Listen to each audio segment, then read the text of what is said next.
जैसे देश में जहां पे कि आपके पास आर्टिकल 14 इक्वलिटी बिफोर लॉ, सब लोग बराबर, आर्टिकल 15 कहता है जात धर्म भाषा के आधार पर भेदभाव नहीं करोगे, आर्टिकल 16 कहता है सबको समान अवसर दोगे, आर्टिकल 19 कहता है सबको बराबर अपना फ्रीडम ऑफ एक्सप्रेशन है, सबको बराबर रोजगार करने का अधिकार है, अपना ट्रेडिंग करने का अधिकार है, आर्टिकल 21 कहता है सबको right to life liberty, article 25 कहता है सबको अपने मजहब का प्रसार करने का अधिकार है। तो यहाँ आर्टिकल 30 की कोई जरूरत नहीं थी, न जरूरत है।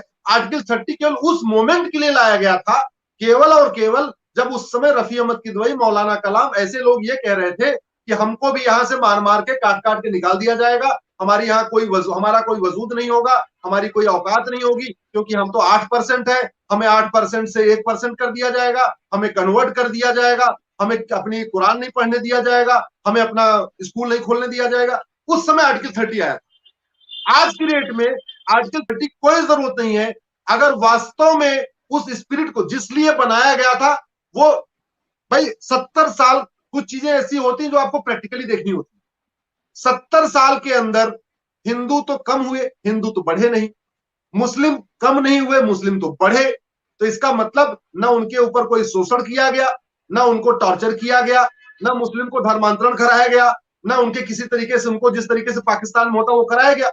इसलिए भारत जैसे देश में, सेकुलर देश में, जहां equality before law, equal protection of law है, वहां पे माइनॉरिटी मेजॉरिटी का कॉन्सेप्ट बिल्कुल गलत है।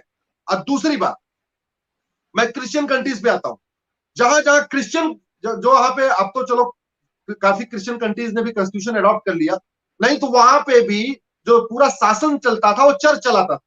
तो चर्च चलाता था तो वहां पे भी ईसाई और गैर ईसाइयों में भेदभाव था।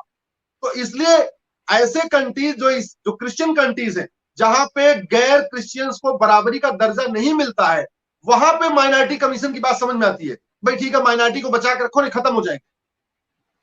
भारत जैसे देश में नहीं, जहां पे 8% समुदाय 1947 का 18% हो गया, तो यहां माइनॉरिटी कमीशन क्या जरूरत है।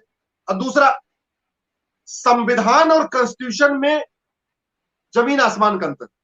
कॉन्स्टिट्यूशन का मतलब जो कॉन्स्टिट्यूट कर दे, एक कानून बना दे।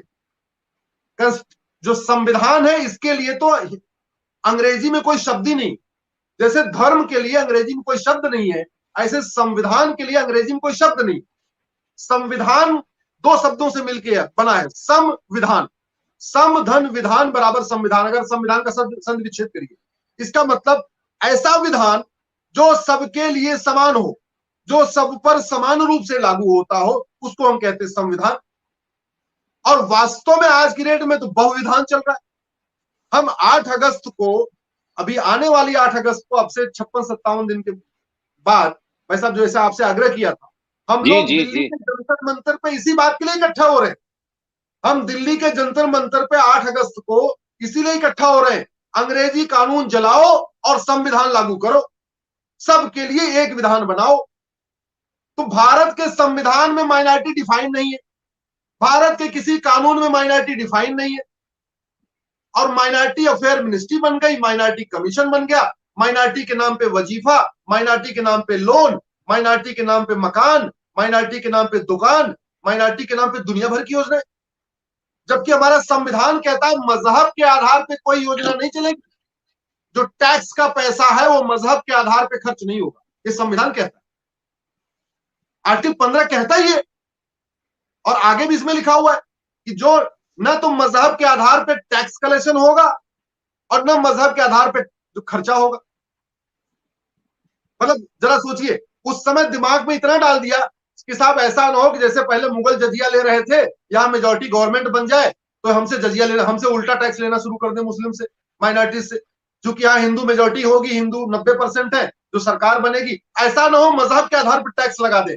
तो इस संविधान में लिख दिया गया कि नहीं, मजहब के आधार पर किसी से कोई टैक्स नहीं लिया जाएगा। तो अगर मजहब के आधार पर टैक्स नहीं लिया जाएगा तो मजहब के आधार पर खर्च कैसे हो सकता है? बड़ी सीधी सी बात है, बड़ा कॉमन सेंस की बात। लेकिन टैक्स तो मजहब के आधार पर नहीं हो रहा है, लेकिन खर्च मजहब के आधार पर हो रहा है। और इसका नतीजा क्या निकल रहा है कि तमिलनाडु के, मैं कुछ जिलों में होके आया, रामेश्वरम गया था, रामेश्वरम से मैं बाई रोड कन्याकुमारी गया, तो करीब 300 किलोमीटर का एरिया था। मैं वहां रुकते रुकते गया, थोड़ा बातचीत करते गया, पता चला कि इस माइनॉरिटी के चक्कर में वहां पे बड़े पैमाने पे धर्मांतरण हो रहा है। कैसे हो रहा है कि वहां पे माइनॉरिटीज को बहुत अच्छी खासी मात्रा में वजीफा दिया जाता है। अब पता चला कि वो मुसलमान है, वो ईसाई है, भले ही वो अमीर है, उसको साल के 10,000 रुपए मिल रहे जूनियर हाई स्कूल में, प्राइमरी की क्लासेस में, लेकिन जो गरीब हिंदू है उसको 1 रुपए नहीं मिल रहा है। अब अगल बगल का मकान, दोनों बच्चे एक साथ जाते, एक बच्चे को साल का 10,000 मिल रहा है, दूसरे बच्चे को कुछ नहीं मिल रहा। जिसको जरूरत नहीं है, वो मुस्लिम है और क्रिश्चियन है, तो उसको 10,000 मिल रहा है। जिसको वास्तव में जरूरत है उसको 1 पैसे नहीं मिल रहा है। तो वो क्या करते हैं बेचारा, मरता क्या नहीं करता, गरीब आदमी क्या नहीं करे।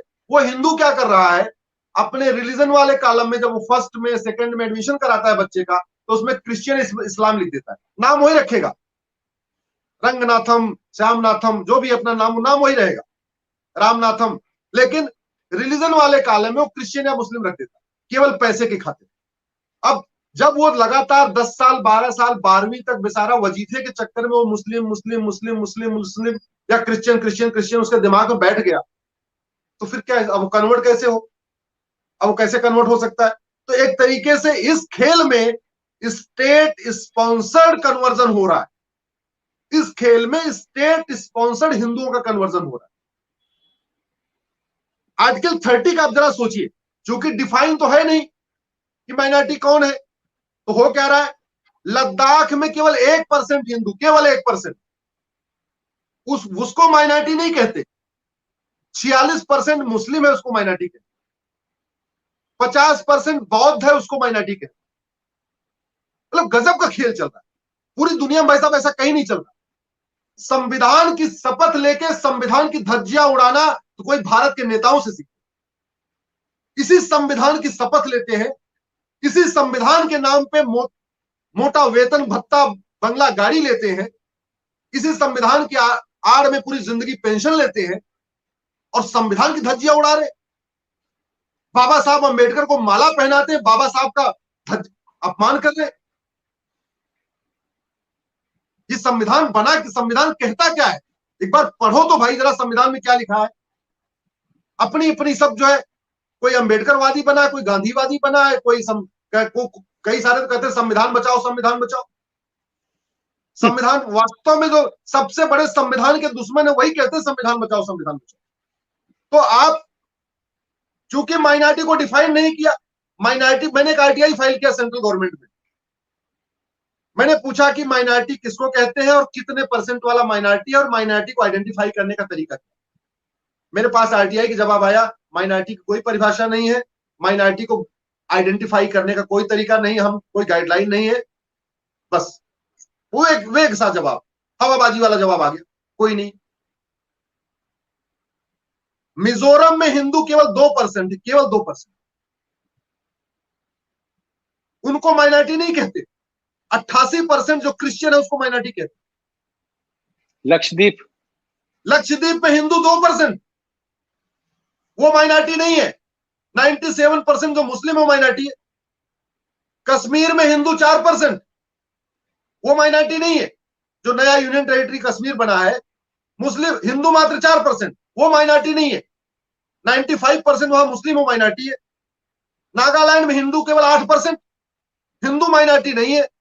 क्रिश्चियन 88% है, वो माइनॉरिटी बने हुए। मेघालय में हिंदू केवल 11%, वो माइनॉरिटी नहीं है। ईसाई वहां 75%, वो माइनॉरिटी बने हुए। तो ऐसे ही आपका लद्दाख हुआ, मिजोरम हुआ, लक्षद्वीप हुआ, कश्मीर हुआ, नागालैंड हुआ, मेघालय हुआ, अरुणाचल हुआ, मणिपुर हुआ, मतलब जो कम्युनिटी ज्यादा है वो माइनॉरिटी बनी है। 80% वाली आबादी माइनॉरिटी कहला रही है, 2% वाली मेजॉरिटी कहला रही है। मतलब गजब का तमाशा खेल रहा है, गजब का तमाशा।